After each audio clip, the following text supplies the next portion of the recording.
Hello and welcome back to the show. So if you're new around here, let me introduce myself. So my name is Lee Murato and I am a registered dietitian and coach specializing in IBS gut health and fitness.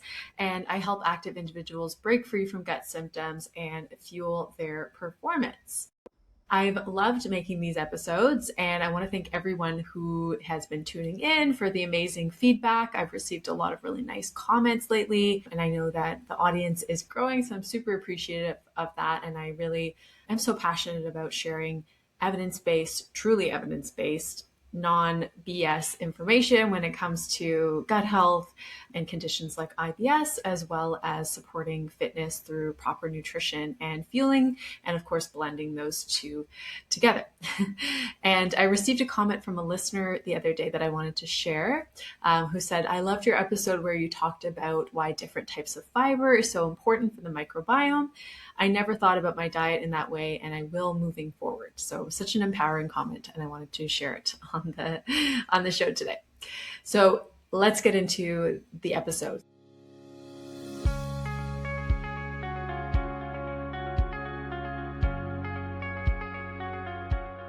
So today's episode is about our gut microbiome health, which often is a theme woven through most of my episodes and content.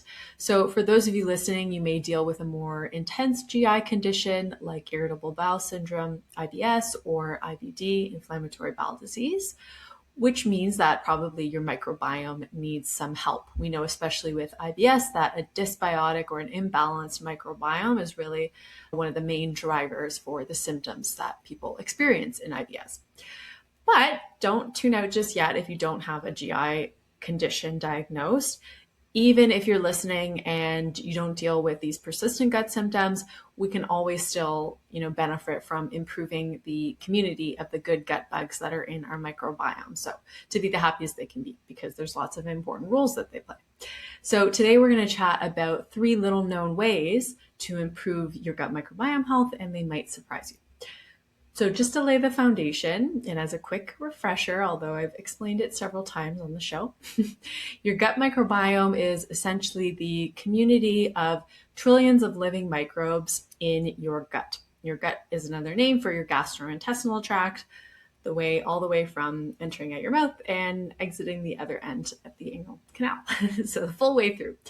And these microbiota inhabiting our gut not only include bacteria, but it also includes things like fungi, protozoa, viruses, and archaea.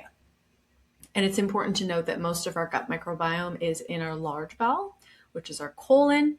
There's not much living microbes in our small bowel just because there's rapid flux of contents and it's a higher acidity, so it's very difficult for microbes to grow in there.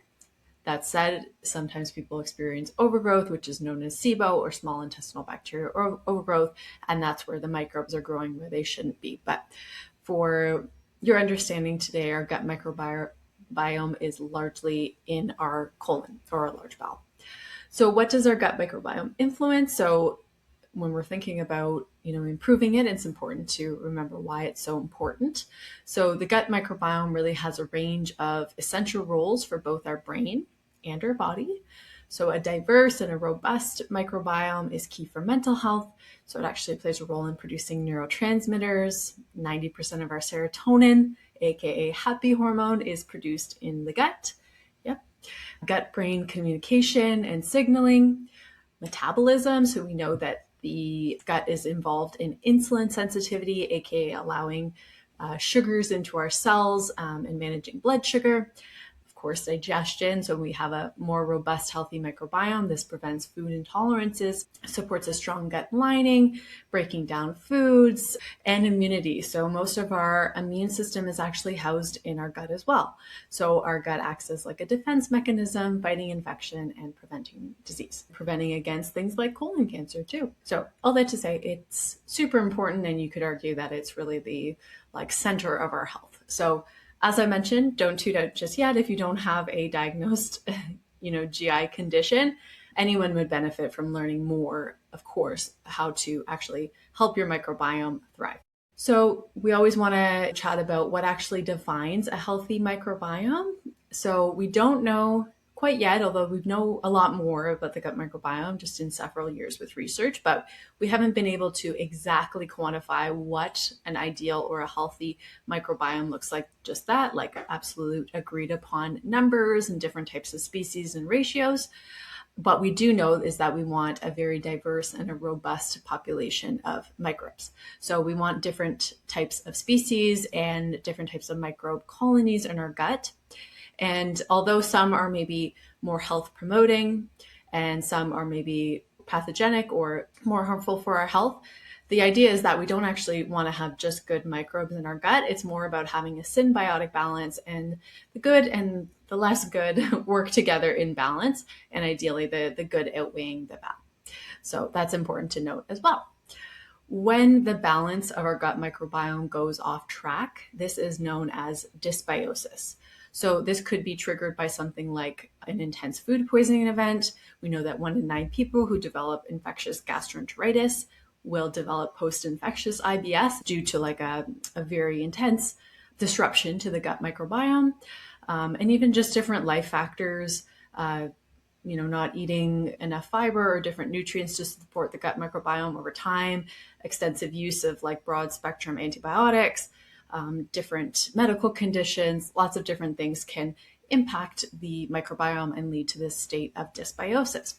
And we do know that dysbiosis or disrupted gut microbiota is a key factor in several conditions. As I mentioned, IBS, irritable bowel syndrome, as well as inflammatory bowel disease, and even being linked to conditions like type 2 diabetes and Parkinson's disease. So pretty interesting there. And as I mentioned, gut microbiome affects more than just digestion. But that being said, of course, as you know, if you've been listening and tuning into these episodes, there are obviously ways that we can improve this state. We talked about on a previous episode how long that might take to truly see lasting changes in the gut microbiome profile, and it can take really months or years, but there are definitely ways that we can improve it, as well as preventing, dysbiosis from happening as well. So we talked about the food side of things and how to improve to, eat to improve your microbiome in a previous episode. So I won't go too far into that, but today's episode is more about 3 unique or less known ways that you can support your gut microbiome health that are not inherently food related. So let's get into it. The first tip or consideration is don't over-sanitize.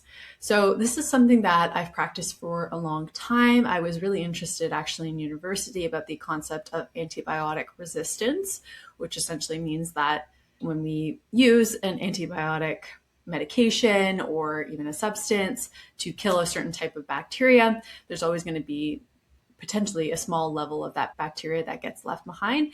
And the more that we try to use an antibiotic on a bacteria, the more we will result in these sort of resistant strains or things that, bacteria that become strong and actually can't or are able to fight off the antibiotic. So we see this in conditions like strep throat. There's types of antibiotic resistant strep. So it's pretty interesting. And I was more interested in it from the realm of like using antibiotics in the food supply and in like commercial animal farming, which I won't get too far into, but I thought it was pretty interesting. And it's something that I've thought about just in terms of being really judicious with antibacterial products like hand sanitizers or antibacterial soaps, just because I don't want to contribute to any antibiotic resistance that isn't necessary. And this said too, I try to think about, embracing natural microbe exposure, which can be really helpful, as we'll get into, to have a strong immune system. So I will add some important caveats to this later, but for myself, I don't have any autoimmune conditions or anything that makes me have a more compromised immune system. So I am grateful that I'm able to embrace this. But for myself, I hardly ever get sick. I've never had any form of infection in my body before. And I've only had to take antibiotics once for 3 days in the past 10 years. And this was for a prophylactic for a gum graft surgery that was recommended. So For myself, try to be really minimal with this. And I think it's been something that's really helped my own immune system. And I want to share a little bit more about why.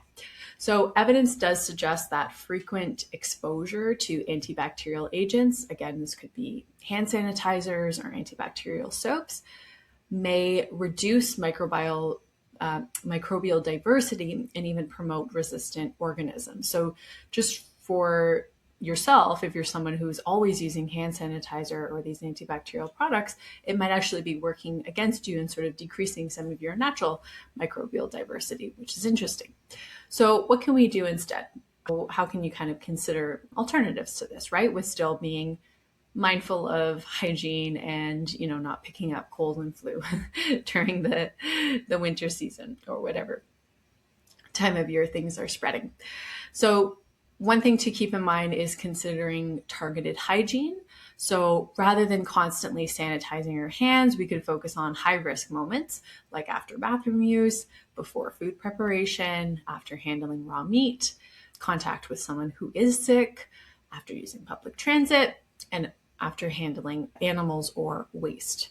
So instead of just constantly using hand sanitizers or washing your hands, we could focus on these high-risk moments. I would also recommend prioritizing soap and water over antibacterial products. So if you have the choice to use a hand sanitizer or if you have the choice to just use plain soap and water to wash your hands, go for the soap. So plain soap is effective at removing pathogens without excessively disrupting your microbial diversity. So I would recommend not using, antibacterial wipes or sanitizers routinely because they can damage your microbiome. Even considering the types of air sterilization products and antimicrobial scents, there's things like even Lysol spray, which is antibiotic that, it's touted to like spray in your home to kill bacteria. I feel like this one is something that is marketed, but it's not necessarily good for us. So I would recommend not using antimicrobial scents and sprays. The chances are that they're not going to kill everything anyways.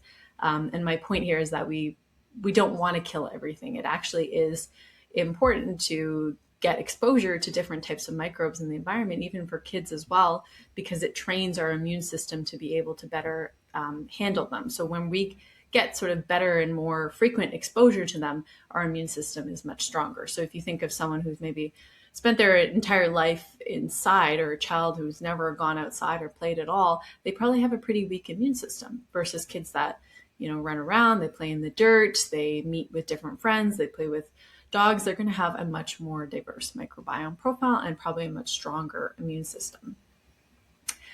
This all to say, I'm sure some of you listening are like, working in a hospital or you work in, food service, of course. So we want to maintain medical and food service hygiene standards where necessary. So these tips are meant more for your home and your day-to-day, but they don't apply to healthcare settings, food service environments, or if you're someone who is an immunocompromised individual, then obviously you will have different considerations. And in the case of like an outbreak scenario too. So in these areas, of course, strict sanitation is important and essential to prevent a spread, an outbreak, and obviously contaminate food or impact in a healthcare setting patients who are immunocompromised. So much different consideration there.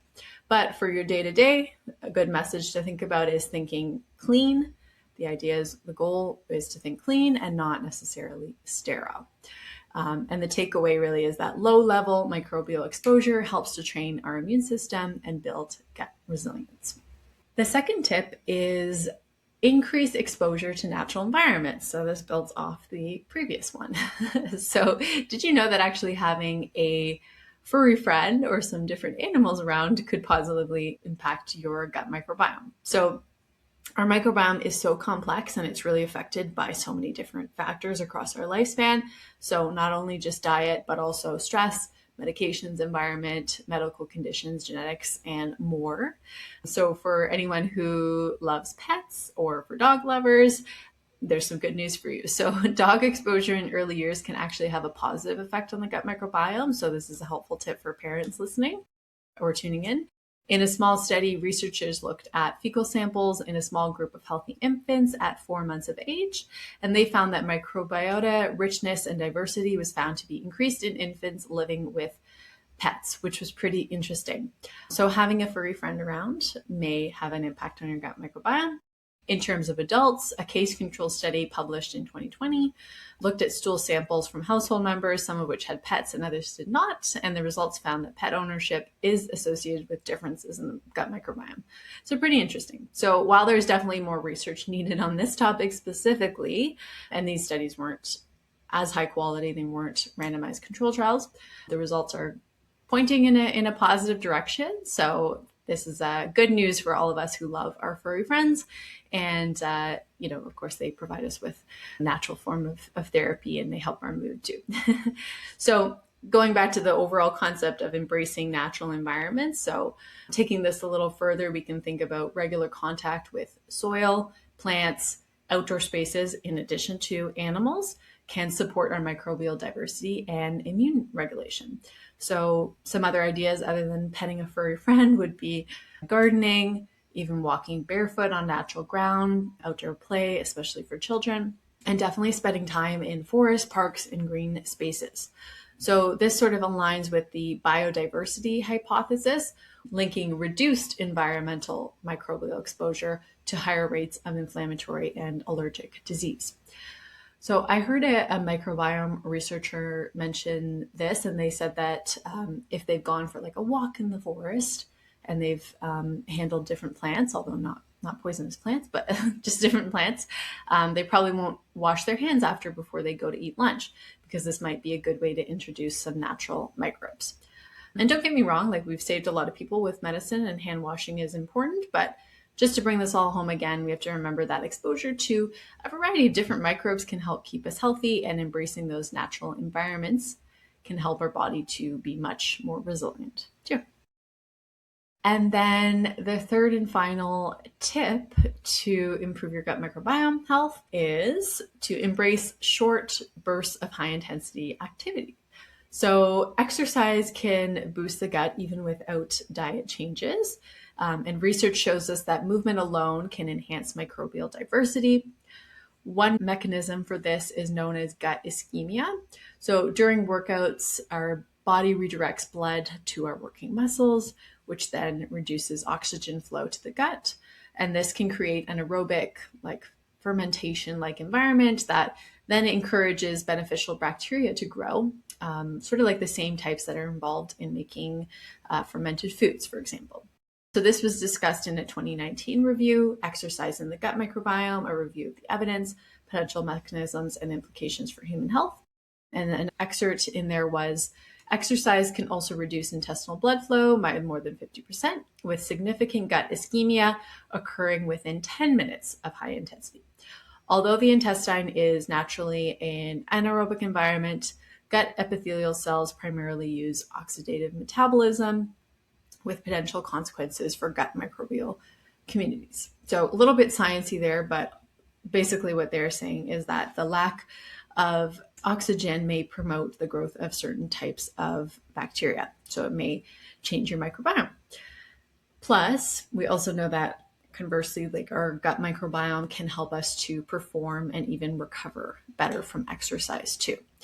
So a strong gut ecosystem, I talk about this a lot with clients, and even for my clients who have dealt with gut issues during endurance races, like they're running their marathon or half marathon, 5K, 10K, because it's such, so intense on the body. Sometimes they may experience gastrointestinal events, running to the washroom, diarrhea, pain. And I work with a lot of clients on how to properly fuel for these events to make sure that they don't have these gastrointestinal issues. But part of my approach too is, while we're leading up to the next event, is making sure that they're supporting their gut microbiome, gut integrity as much as possible, so that they're even more resilient to it as well. So a strong gut ecosystem can help buffer acids, which also can improve endurance and our training capacity. And then it plays a role in regulating inflammation, which is important for muscle recovery too. one caveat to this as well. So with high intensity exercise, it's quite demanding on the body. We know that we get a natural surge in cortisol as well, cortisol being our stress hormone. So it's really important that we, do it in balance. So it's one of those things where more is not necessarily better. Like we want to keep it in balance. So for absolute maximum 2 to 3 sessions per week would be the most in terms of high intensity training with adequate rest time. But if you're listening to this and you're newer to exercise, then obviously starting with building up your base would be best. So you don't have to jump into high intensity right away, but building up with things like walking and body weight training to start and building that base fitness. And then when you have a better level of fitness, you could try adding, one high intensity session per week. The thing with high intensity though, is it's really pushing ourselves to pretty close to our limit. So if we're thinking of rate of perceived effort, how hard it feels, it's typically about a 8, 9, 10 out of 10 on an effort scale, 10 being the hardest thing you've ever done, and you can probably only sustain it for 10, 20 seconds. So it's pretty high intensity. So it's not something that we want to be doing too quickly or doing all the time, and we want to make sure that we have adequate rest time in between as well, so it doesn't add more chronic stress to our body. I know that a lot of people listening who have gut issues like IBS often also fear high intensity training just due to the impact on the gut. So to that, I will say, if you've been struggling with maybe, fueling well for high intensity workouts and you want to learn more about how you can fuel to prevent gut symptoms while you're also engaging in high intensity exercise, which really is the key. It's not about avoiding it entirely. Your fueling plays a really big role in how your body will actually adapt to it and how it will respond. I'd love for you to check out my pre and post workout for a Happy Gut mini course. So we'll walk you through exactly what to eat before, during for extended sessions, and after workouts, as well as chat about proper hydration and gut-friendly sports supplements. So if you're interested in that, the link is in the show notes for the pre and post workout for Happy Gut mini course. All that to say, with exercise, definitely it is more effective on gut health when it is accompanied by a gut healthy diet. So that said, yes, definitely we can utilize the impacts of exercise, but it is important to pair it with a nutrient dense gut friendly diet, and they can complement each other as well. So consuming an anti-inflammatory diet with adequate protein, carbs, fats will help our body to optimize all its functions and support the immune system so that it's better able to recover from the high intensity training too. For myself personally, I love my hard sessions, and I keep this microbiome benefit in mind when I sometimes don't feel like doing a hard workout, although I always feel better after. So right now, as I've mentioned, in previous recent episodes, I am training for a full marathon in April of 2026, the Milan Marathon to be specific, super excited, as well as a mixed doubles Hyrox event in Ottawa in May. So training is pretty much building up right now, although I am used to typically around 10 to 12 hours of training per week. But right now I'm doing around 80K, and I'm going to be bringing that up. So 80 kilometers per week running, which is about 8 hours of running. I'm also doing about 2 hours of cross training, so elliptical or rowing or get on the bike, and 2 hours of strength training. But with all that, I only do 2 workout runs per week. So one of them will be a harder, more interval session, and the other one is more what we call a moderate or a tempo, so working on marathon pacing. And then the rest of my training, my runs will be at an easy pace. My cross training will be at a more steady pace as well, so that I'm not doing everything hard. We have to balance out the high intensity with the easier stuff as well, so that we don't add too much stress to the body that it can't recover from. So that's a whole other conversation about how to balance training types, and it's not really relevant for today's episode, but all that to say is just that we don't want to overdo the high intensity, and we want to balance it out with easier training and different heart rate zones essentially too. So I hope this gave you a lot to consider here, and at least one of these tips was new to you, or hopefully all of them maybe, or you're doing them. It would be even better if you're already doing all of them. That would be great. So as you can see, really gut health goes past the food that we eat. And I think once we realize this, or I've seen people realize this, it's really a game changer when we realize, okay, it's so much more just that, what's the food on my plate? It's how I eat, it's my lifestyle habits, it's my sleep, it's my environment, so many different things, right? So if you have IBS and you are dealing with persistent gut symptoms, and we know that, there's something off track with your microbiome, then I do have something special for you. So if you're listening to this and you're thinking, yes, this makes sense, and I truly want to understand more about what's contributing to my ongoing gut symptoms, and I'm ready to improve my microbiome, I'm just a bit hesitant around what I should be doing because there's so much info out there. If you really want to approach this more strategically, then I'd love to invite you to check out my free masterclass, the 6-step blueprint to conquer IBS and gut pain. So in this masterclass, we talk about the underlying symptom drivers for IBS, including a dysbiotic gut microbiome and symptoms like bloating, pain, and unpredictable bowel movements and what can contribute to them. And then we go through my signature blueprint to finally conquer these symptoms and feel relief with, yes, evidence-based strategies that I use with clients every day. Plus, if you do attend, you'll also get access to a 5-day anti-inflammatory, low FODMAP menu plan that you can start implementing some of the nutrition strategies right away to get relief. So if you're listening and you're keen to join, the link will be in the show notes for the free 6-step blueprint to conquer IBS and gut pain masterclass. And I hope to see you join us there. So that is it for today's episode. As a quick recap, we discussed 3 little known ways to support your microbiome health, including 1, don't over-sanitize.